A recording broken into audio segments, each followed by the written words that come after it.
Um, it has been tough for all of us dealing with this pandemic. And now, a week ago on this day, we are reminded of an epidemic that has plagued us for a while, when the life of George Floyd was cut short. So, for the next few minutes, I just want to share something with you from my heart to you. Before the stories of Mr. Floyd, we have seen the stories of Ahmaud Arbery, Breonna Taylor, and Atatiana Jefferson. And it bothered me because in the early 60s, during the civil rights movement, I grew up having to stare injustice and racism in the face. In 2002, 10 years after I buried my father, I had to bury my only son at the age of 18. No parent should have to bury their child.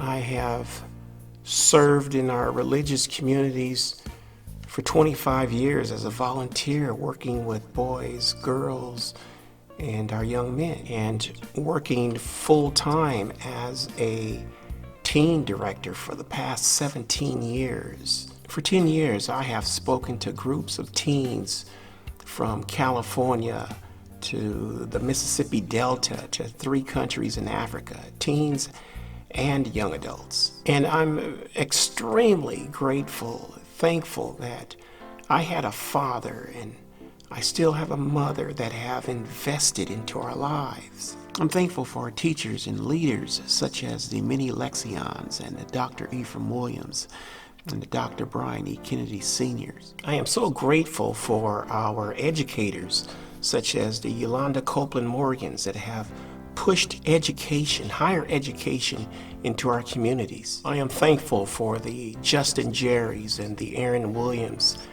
that have carved out time to invest and mentor to the boys in our communities. And even though injustice remains to be a thorn within our side, as we are listening, we will continue to allow our voices to be heard. Our stories will forever be told, for we will continue to engage, empower, and encourage each other.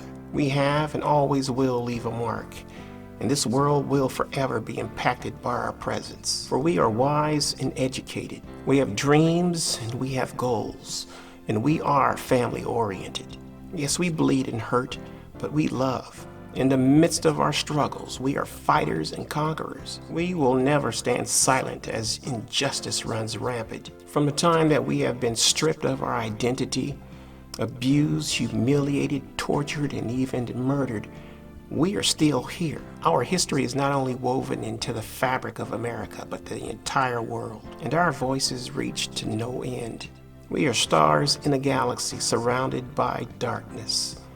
And it is the sun's light we reflect. And I'm not talking about the S-U-N, but the S-O-N. Many of us have been taught the sky is the limit. But I tell you to reach beyond the atmosphere, to reach beyond the stars into the areas of your unknown. You and I, we are not accidents. We're not a roll of a dice. God purposed you and I to be here. We were not created to be ordinary, but extraordinary. We understand in the book of Genesis, God created everything by speaking it into existence until man. Then the Lord God formed man from the dust of the ground, and he breathed into his nostrils the breath of life, and man became a living being. We were woven by God himself and brought to life by his own breath. I am a man. I am a human being, and I am a child of the King. And that's what makes you and I extraordinary.